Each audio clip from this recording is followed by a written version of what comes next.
લોકો બહાર જઈને નૂડલ્સ ખાય છે, પણ તમે આને બહુ જ આસાનીથી ઘરે બનાવી શકો છો. તો ચાલો બનાવીએ ખૂબ જ ઓછા ટાઈમમાં Chinese hakka noodles. Hakka noodles બનાવવા માટે આપણે જોઈશે 3 થી 4 પ્રકારની શાકભાજીઓ કાપેલી શાકભાજીઓમાં આપણે લઈશું એક નાનું ગાજર કાપેલું, એક શિમલા મરચું કાપેલું, એક ડુંગળી કાપેલી, એક ટામેટું કાપેલું અને એક નાની વાટકી જેટલી કોબી કાપેલી લઈશું. બધી જ શાકભાજીઓને અહીં આપણે ધોઈ લીધી છે. શાકભાજીઓને હંમેશા ધોઈને યુઝ કરવી.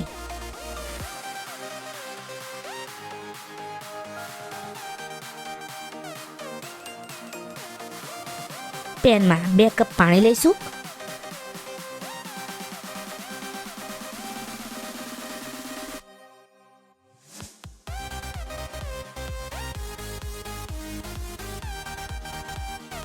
પાણી ઉકળી જાય એટલે સ્ટવને બંધ કરી દઈશું. હવે આ ગરમ પાણીમાં નૂડલ્સને કમસે કમ 15 થી 20 મિનિટ માટે આપણે સોક થવા મૂકી દઈશું. હવે આ ગરમ પાણીમાં નૂડલ્સને કમસે કમ 15 થી 20 મિનિટ માટે આપણે સોક થવા મૂકી દઈશું.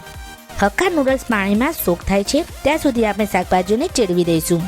તો એના માટે એક પેનમાં 2 ચમચી તેલ લઈશું અને આપણી ચોપ્ડ વેજીટેબલ્સને પેનમાં નાખીશું.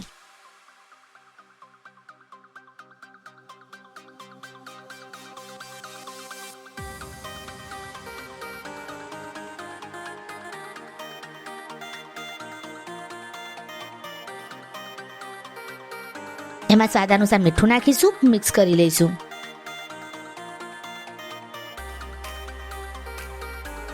એમાં હક્કા નૂડલ્સનો મસાલો 3 ચમચી એડ કરી લઈશું. હક્કા નૂડલ્સનો મસાલો માર્કેટમાં મળે છે, તમે તે લાવીને નાખી શકો છો અથવા ઘરે બનાવીને પણ નાખી શકો છો.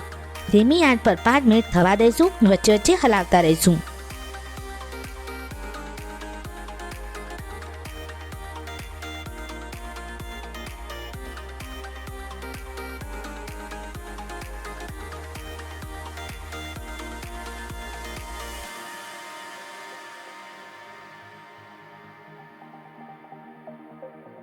હવે આપણે એમાં 1 ચમચી ટોમેટો કેચઅપ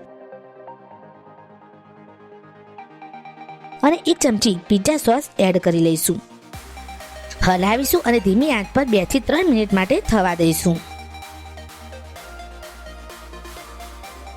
એને આપણે એક ચાળણીમાં લઈ લઈશું જેથી એનું એક્સ્ટ્રા પાણી નીકળી જાય. નૂડલ્સને વેજીટેબલ્સની સાથે મિક્સ કરી લઈશું. હલકા હાથોથી મિક્સ કરીશું જેથી નૂડલ્સ તૂટી ના જાય. આમાં તમે લાલ મરચાંનો પાવડર, જીરાનો પાવડર એડ કરી શકો છો.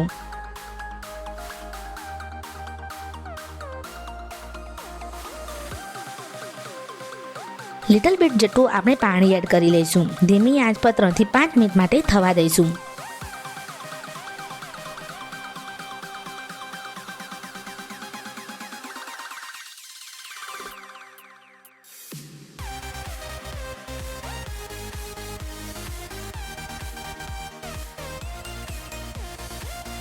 તૈયાર છે આપણા ટેસ્ટી હક્કા નૂડલ્સ. છે ને બહુ જ સરળ. તો તમે પણ ઘરે બનાવીને ચાઇનીઝ ફૂડને એન્જોય કરો. તમને અમારી રેસીપી પસંદ આવી હોય તો અમારી ચેનલને લાઈક, શેર અને સબસ્ક્રાઈબ કરો. અને હા, તમારા દોસ્તો સાથે જરૂર શેર કરો. ધન્યવાદ.